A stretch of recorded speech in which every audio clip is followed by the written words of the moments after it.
শুভেচ্ছা আমাদের আরও একটি নতুন আয়োজনে। আজ থেকে আমরা পাঠ করব প্রখ্যাত প্রাবন্ধিক এবং লেখক আহমদ ছফার লেখা বাঙালি মুসলমানের মন বইটি প্রাকভাষণ। বর্তমান গ্রন্থে স্থানপ্রাপ্ত রচনাগুলোর অনধিক 12 বছর সময়সীমার মধ্যে লিখিত। নাম প্রবন্ধটি মুদ্রিত হয়েছিল 1976 সালে মাসিক সমকালের কোনো একটি সংখ্যায়।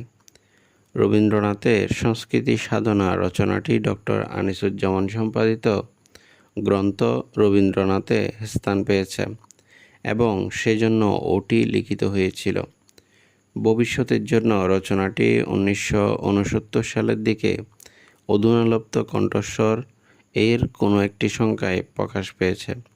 মানিক বন্দ্যোপাধ্যায়ের একটি চরিত্র লেখাটি পারাপার নামে আরেকটি সংকলনে 1973 সালের দিকে প্রকাশিত হয়েছিল। ফেব্রুয়ারি 1972 রচনাটি 1972 সালে 21শে ফেব্রুয়ারি অনুষ্ঠান উপলক্ষে লিখিত হয়েছে। পরে সেটি জাতীয় গ্রন্থকেন্দ্রের বই পত্রিকায় প্রকাশিত হয়েছে। শিক্ষার দর্শন প্রবন্ধটি 1972 সাল কি 1973 সালে ঢাকা বিশ্ববিদ্যালয়ে শিক্ষা গবেষণা ইনস্টিটিউটের সেমিনারে পঠিত হয়েছিল। পরে কোথায় ছাপা হয়েছিল মনে পড়ছে না।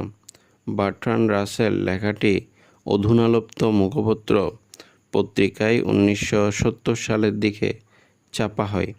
বাংলার ইতিহাস প্রসঙ্গে রচনাটি মুক্তিযুদ্ধ চলাকালে কলকাতায় সিকান্দার আবু জাফর সম্পাদিত অভিযান পত্রিকায় ছাপা হয়েছিল।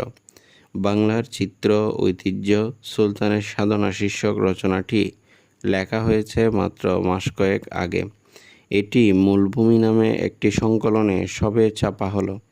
এই গ্রন্থের লেখাগুলো সূচি অনুসারে না দেখে লেখার কালানুসারে বিচার করলে লেখকের মানস পরিণতির একটা ছায়া বোধহয় করেই দৃষ্টিগোচর হবে। রচনাগুলো প্রেসে দেওয়া হয়েছিল 3 বছর আগে এবং প্রায় অর্ধেকের বেশি ছাপাও হয়ে গিয়েছিল, কিন্তু গ্রন্থাকারে প্রকাশিত হতে যাচ্ছে এতদিন পর। সেই দুঃখের কথা বলে লাভ নেই।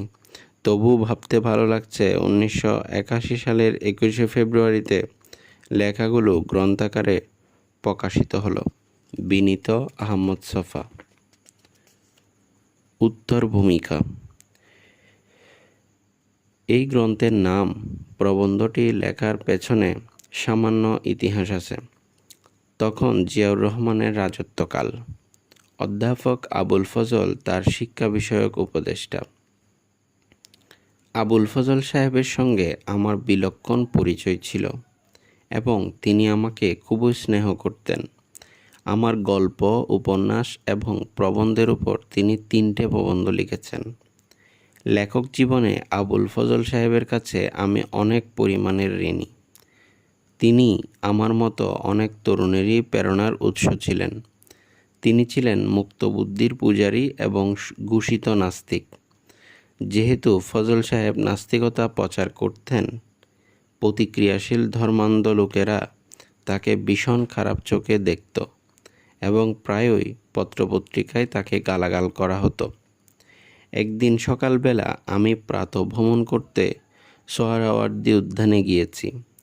খুব অবাক হয়ে লক্ষ্য করলাম, সকালবেলা আবুল ফজল সাহেব মোটা তাজা উঁচা লম্বা ফর্সা মতন এক ভদ্রলোকের সঙ্গে আমার বিপরীত দিক থেকে হেঁটে আসছেন। তার মাথায় একটা গোল টুপি। আবুল ফজল সাহেবের মাথায় টুপি দেখে আমি ভীষণ আশ্চর্য হলাম। সালাম করে জিজ্ঞেস করলাম, স্যার, এত সকালে কোথায় যাচ্ছেন? তিনি জানালেন সিরাত মাহফিলে যোগ দেবেন বলে বেরিয়েছেন। তার সঙ্গের মানুষটির পরিচয়ও আমি পরে জানতে পেরেছি।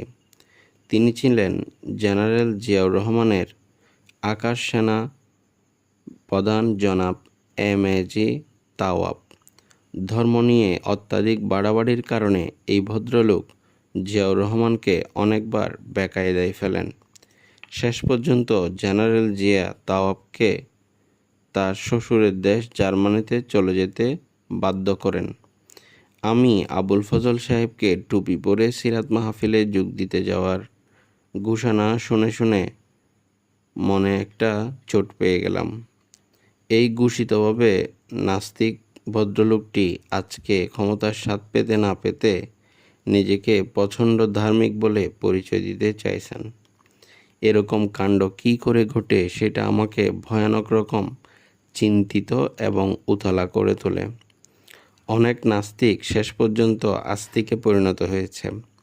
এরকম বুড়ি বুড়ি লোকের নাম আমি জানি, কিন্তু আবুল ফজল সাহেবের মতো লোক, যিনি সারা জীবন নাস্তিকতার পুরোহিতের ভূমিকা পালন করে গেছেন, তিনি ক্ষমতার কাছাকাছি আসতে না আসতেই কোনো রকম ব্যাখ্যা বিশ্লেষণ না দিয়েই একটি ভিন্ন পরিচয়ের নিজেকে চিহ্নিত করতে তৎপর হয়ে উঠলেন, সেটাই আমাকে সবচাইতে বিস্মিত করেছে। এই যে হঠাৎ পরিচয় পাল্টে ফেলা, তার পেছনে আমার মনে হয়েছিল একগুচ্ছ সামাজিক কারণ বর্তমান। আবুল ফজল সাহেব উপলক্ষ মাত্র, কারণ নন। বাঙালি মুসলমান সমাজের ভেতরে এমন কিছু ব্যাপার স্যাপার আছে যেগুলো ব্যক্তিকে কোন বিশ্বাসের বিন্দুতে স্থির থাকতে দেয় না, ডানে কিংবা বাঁয়ে হেলতে বাধ্য করে। মনের এই উত্তেজিত অবস্থাতে আমি এক রাতে একটু না থেমে বাঙালি মুসলমান রচনাটি লিখে শেষ করি। লেখাটি যখন প্রথম সমকালে প্রকাশিত হয়, আমাদের দেশের চিন্তাশীল মানুষদের মধ্যে কিছু আলোড়নও আমি লক্ষ্য করি। রাজশাহী বিশ্ববিদ্যালয়ের নৃতত্ব বিভাগের অধ্যাপক এবনে গোলাম সামাদ আমার লেখার তীব্র সমালোচনা করে একটি নাতিদীর্ঘ নিবন্ধ লিখেন। আত্মপক্ষ সমর্থনে আমাকেও ওই একই সমকাল পত্রিকায় জনাব এবনে গোলাম সামাদের অভিযোগের একটা কড়া জবাব দিতে হয়। বর্তমান গ্রন্থটির পাণ্ডুলিপি জমা দেওয়ার প্রায় 2 বছর পরে বাংলা একাডেমি ছাপার কাজ শুরু করেছে। লেখাটি যখন 4 ভাগের 3 ভাগ ছাপা শেষ হয়েছে, একাডেমি কর্তৃপক্ষকে আমি অনুরোধ করি শেষের দিকে আমি এই গ্রন্থে একটি বড়সড় লেখা সংযোজন করতে চাই এবং সেজন্য তাদের একটু অপেক্ষা করতে হবে। আমার মনে সামান্য অস্বস্তি ছিল। বাঙালি মুসলমান সমাজকে নানা দিক থেকে আমি অভিযুক্ত করছি, অথচ আমার জন্ম এই সমাজে ঘটেছে। এই সত্য কোনোদিন অস্বীকার করা আমার পক্ষে সম্ভব হবে না। নিজের সমাজের অবিমিশ্র নিন্দে করে কোন মানুষ ভালো কিছু করতে পারে না? সেজন্য আমি মনে মনে অনুসন্ধান করছিলাম এমন কিছু খুঁজে পাই কিনা যা দিয়ে বাঙালি মুসলমানের দিক সামান্য হলেও আমি উল্লেখ করতে পারি। এই রচনা লেখার প্রায় 5 বছর আগে আমার সঙ্গে প্রয়াত শিল্পী এস.এম. সুলতানের সঙ্গে পরিচয় হয় এবং পরিচয় পরে বন্ধুত্বের রূপ নেয়। সুলতানকে আমার বাঙালি মুসলমান সমাজের নয়, শুধু গোটা ভারতীয় উপমহাদেশের মধ্যে একজন অনন্য সাধারণ মানুষ বলে মনে হয়। আমাদের দেশের জ্ঞানীগুণী মানুষ দীর্ঘদিন ধরে এই মহান শিল্পীর প্রতি উপেক্ষা এবং তাচ্ছিল্য প্রদর্শন করে যে পাপ করে আসছিল, সেই পাপ স্থলনেরও একটা পন্থা উদ্ভাবনের প্রয়োজনীয়তা আমি তীব্রভাবে অনুভব করে আসছিলাম।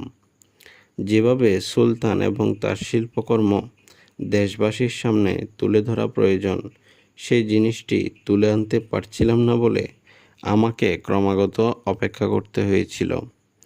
এই সময়ে দীর্ঘ 50 পৃষ্ঠা বিস্তৃত রচনাটি আমি শেষ করি এবং তারপরে বাংলা একাডেমি বইটি প্রকাশ করে।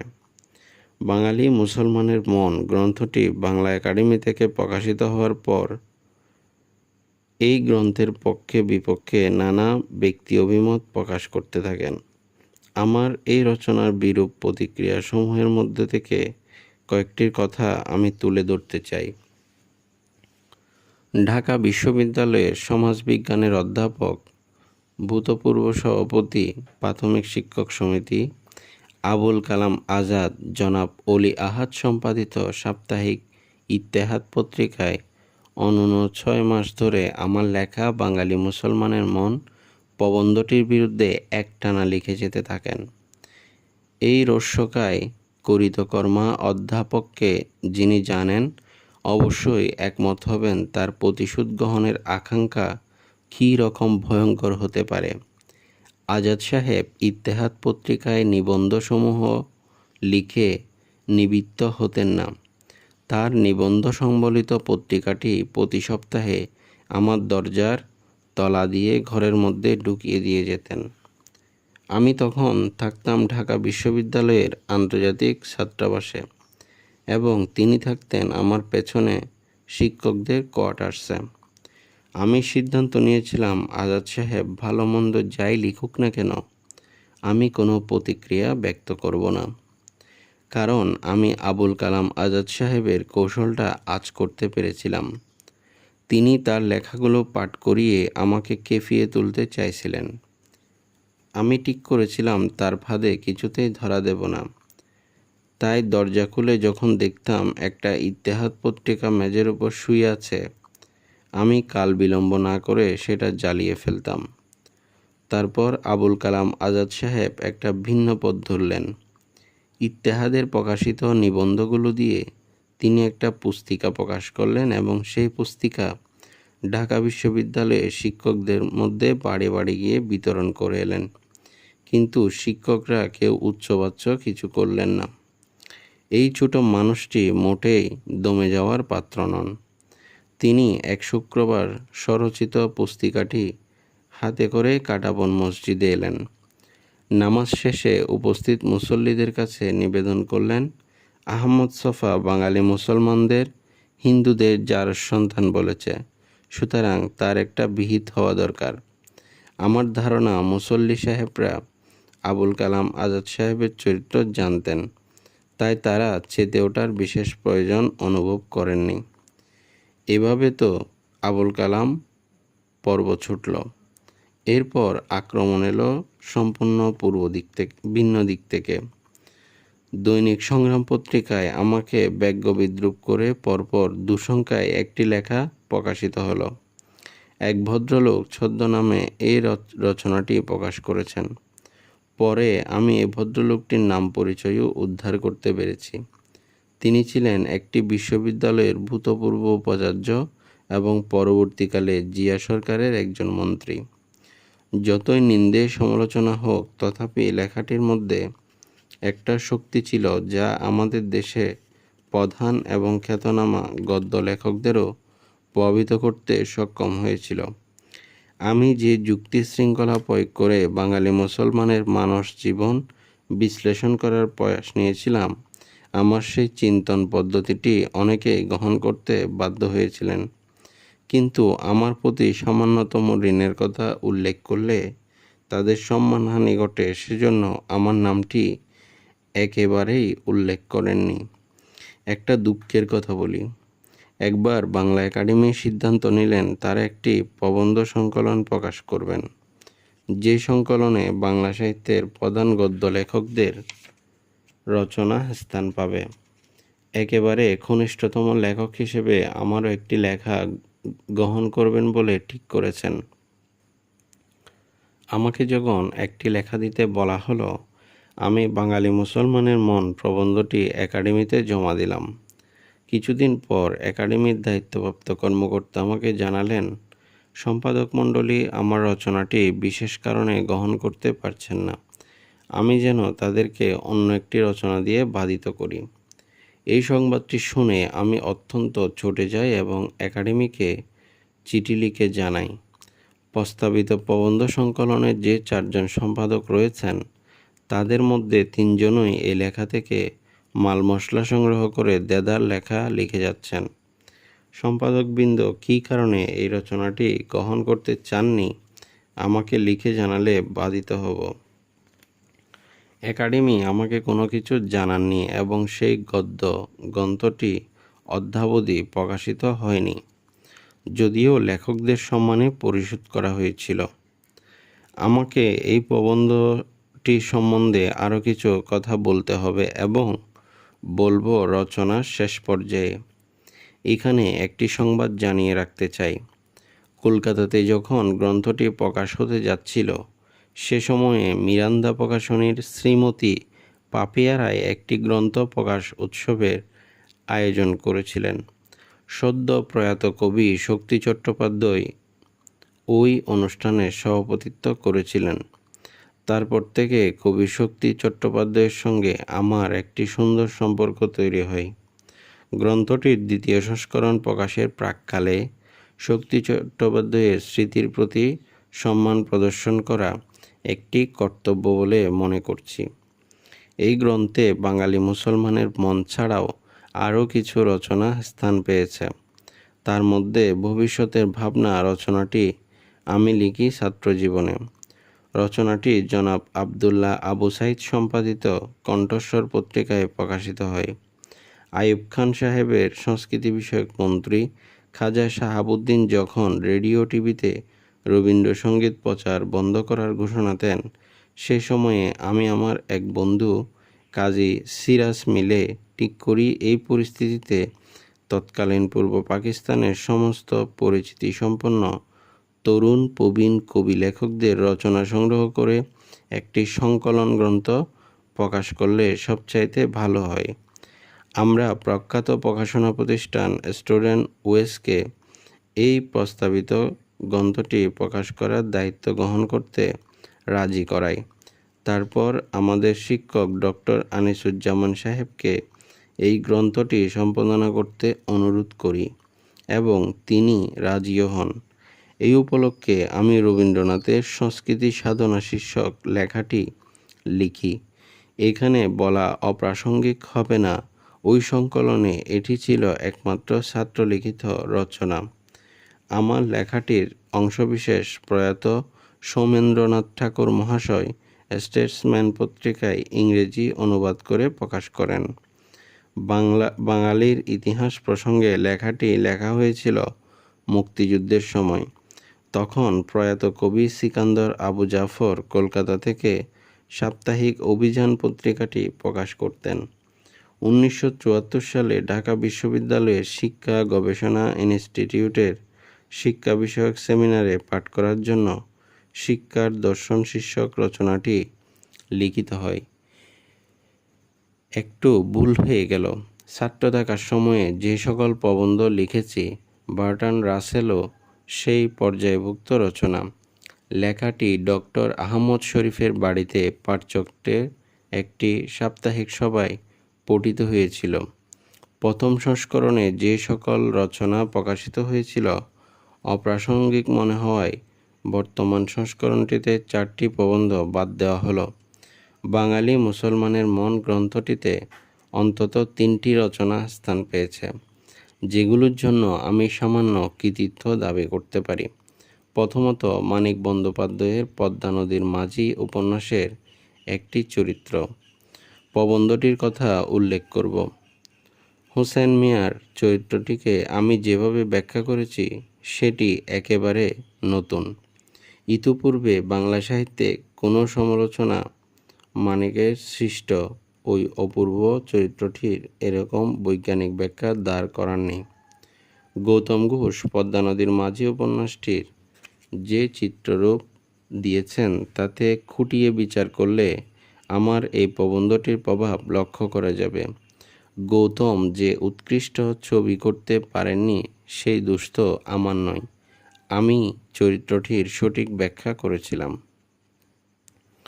দ্বিতীয় যে প্রবন্ধটির কথা উল্লেখ করতে চাই সেটি হলো বাঙালির চিত্র ঐতিহ্য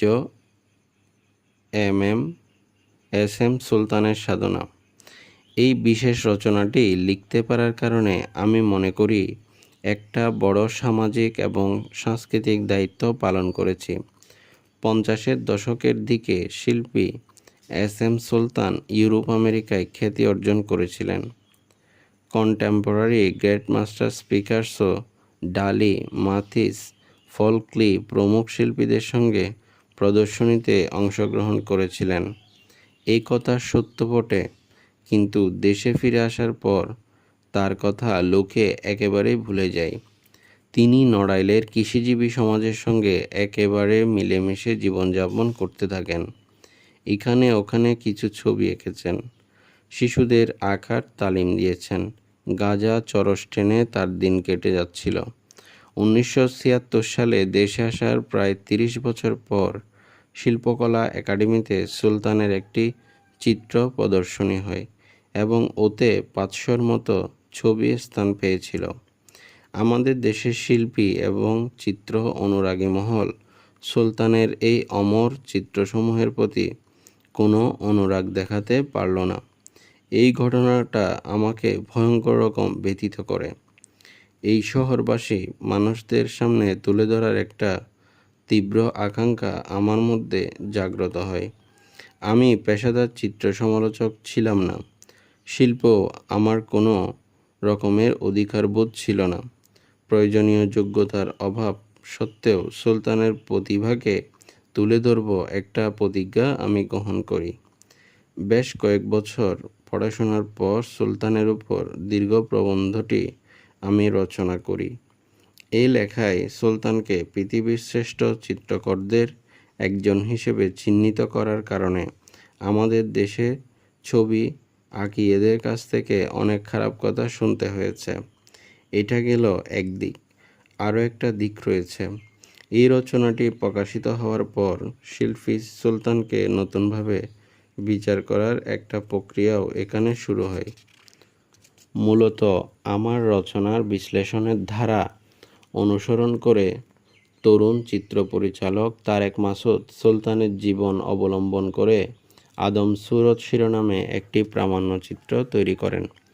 দেশের একজন প্রথিতযশা কথাশিল্পী হাসনাত আব্দুল হাই সুলতান উপন্যাসটি লেখেন। সুলতানকে ঘিরে এক ব্যাপক কর্মতৎপরতার সূচনা হয় এবং অল্প দিনের মধ্যেই একটি জীবন্ত কিংবদন্তি হিসেবে সুলতানের নাম বাংলাদেশের ঘরে ঘরে প্রতিষ্ঠা লাভ করে। তাকে রাষ্ট্রীয় শিল্পীর মর্যাদা দেওয়া হয় এবং সর্বোচ্চ জাতীয় সম্মানও তাকে দেওয়া হয়। অনেকগুলো দেশ থেকে চিত্র প্রদর্শনী করার আমন্ত্রণ আসে। সুলতানের অসুস্থতার কারণে কোথাও যাওয়া সম্ভব হয়নি। তার মৃত্যুর অব্যবহিত পরে জার্মানিতে তার নামে একটি মিলনায়তনের নামকরণ করা হয়েছে। মাত্র কিছুদিন আগে বাংলাদেশ সরকার ঘোষণা করেছে যে সুলতানের জন্মস্থান নড়াইলে একটি জাদুঘর প্রতিষ্ঠা করা হবে এবং এই উদ্দেশ্যে সরকার 1.5 কোটি টাকা অনুদান বরাদ্দ করেছে। আমার ধারণা সুলতান সম্পর্কিত লেখাটি প্রকাশিত না হলে আমাদের দেশ ও পৃথিবীর সামনে সুলতানের এই নতুন পরিচয় তুলে ধরা সম্ভব হতো না। সুলতান একজন মহান শিল্পী ব্যক্তিত্ব। তবু আমার একটা বিশ্বাস জন্মেছে, হয়তো এই প্রবন্ধটি না লিখলে সুলতানের পরিচয়টি এমনভাবে ঝালিয়ে তোলা সম্ভব হতো না। এই লেখার শুরুতে বলেছিলাম নাম প্রবন্ধ বাঙালি মুসলমানের মনের উপর আরও কিছু কথাবার্তা বলবো। আমি বাঙালি মুসলমান সমাজের সৃষ্টিকর্ম বিশ্লেষণ করে একটি সিদ্ধান্তে উপনীত হয়েছিলাম যে বাঙালি মুসলমান রচিত কোনো শৈল্পিক এবং দার্শনিক সৃষ্টি কোনো রকম তাৎপর্য দাবি করতে পারে না। তার কারণ এই সমাজ বাইরের দিক দিয়ে পারিপার্শ্বিক পৃথিবীর ক্রিয়া প্রতিক্রিয়া তাপে চাপে বাধ্য হয়ে অল্প বিস্তর পরিবর্তিত হলেও তার কৌম সমাজের মনের গণ্ডিবদ্ধতার মধ্যে কোনো পরিবর্তন আসেনি। বাঙালি মুসলমানের সমষ্টিগত মনের প্রসারহীনতার একটি মুখ্য কারণই আমি নির্দেশ করতে চেষ্টা করেছি। শুরু থেকেই বাঙালি মুসলমান সমাজ রাষ্ট্রযন্ত্রের সঙ্গে কোনোভাবেই সম্পর্কিত ছিল না বলেই তার মনের সমাজ ধারণাটি অশ্বক্ষুরাকৃতি হ্রদের মতো থেকে গেছে। মানুষের চিন্তা করার ক্ষমতায় তার জাগতিক অগ্রগতির উৎস।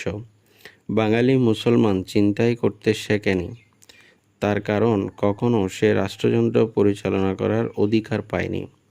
একটি রাষ্ট্র গঠনের মাধ্যমে একটি সমাজ বিশ্ব সমাজের অংশে পরিণত হয় এবং বিশ্বসভায় একটি আসন অধিকার করে।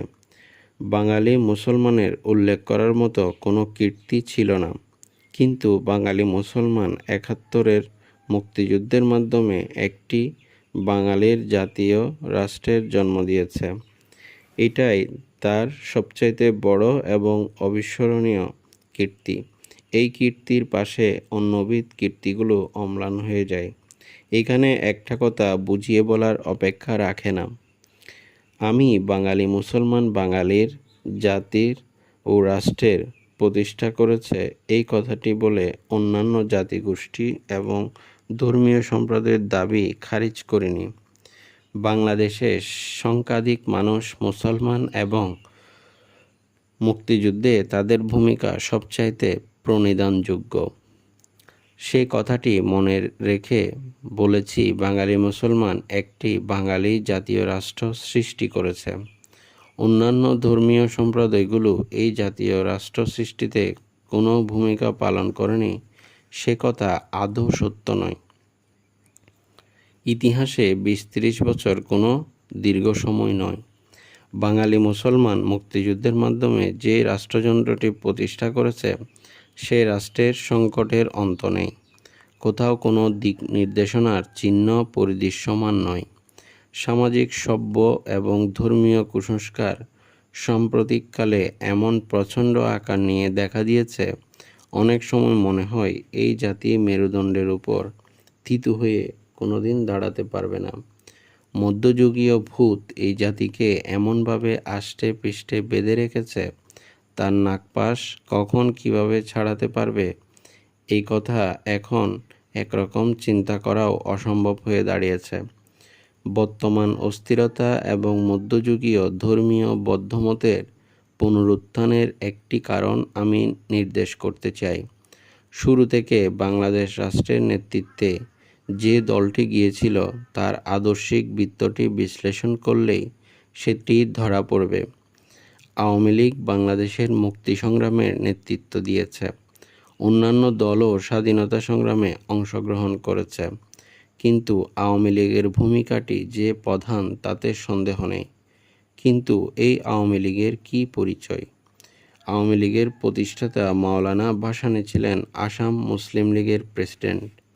হোসেন শহীদ সোহরাওয়ার্দী নিখিল বঙ্গ মুসলিম লীগের প্রেসিডেন্ট এবং শেখ মুজিবুর রহমান নিখিল বঙ্গ মুসলিম ছাত্রলীগের সাধারণ সম্পাদক। সুতরাং এই কথা বলা একটু অযৌক্তিক হবে না যে মূলত আওয়ামী লীগ মুসলিম লীগের একটা অংশ। পাকিস্তানের সঙ্গে বাস করে তাদের ন্যায্য হিস্সা আদায় করতে পারছিল না বলে আওয়ামী লীগকে শেষ পর্যন্ত বিচ্ছিন্নতাবাদী আন্দোলনের সূচনা করতে হয়েছিল।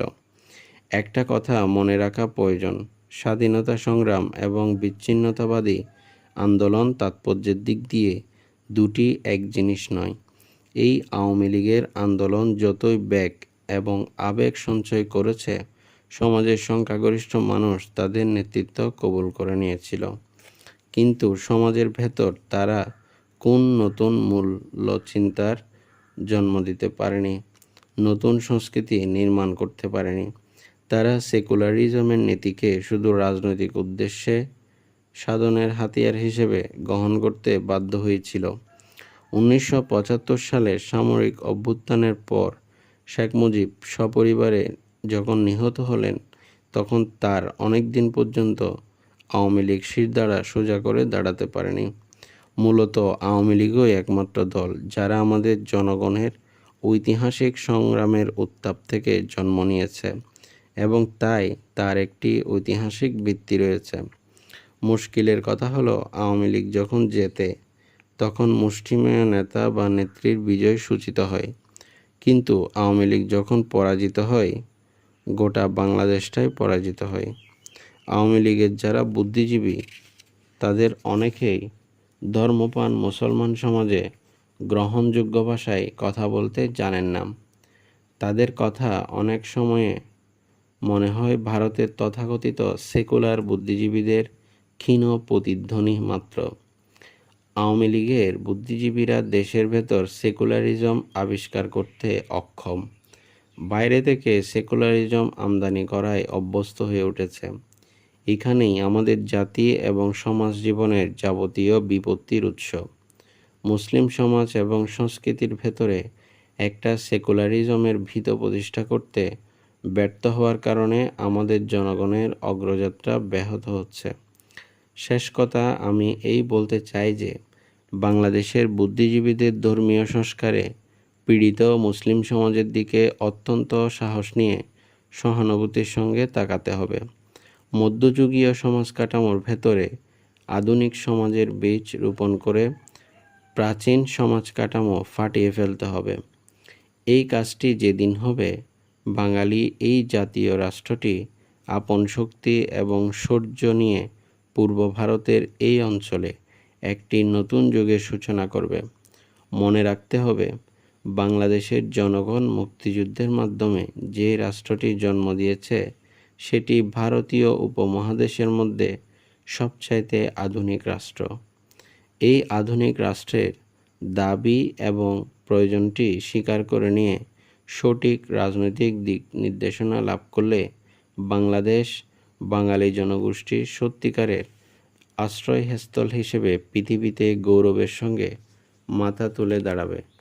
বুক পয়েন্ট গ্রন্থটির দ্বিতীয় সংস্করণ প্রকাশে সাহসী হয়েছেন, সেজন্য অনেক ধন্যবাদ। অন্য সকলের কাছে আমার কৃতজ্ঞতা অন্তহীন। আহমদ সফ।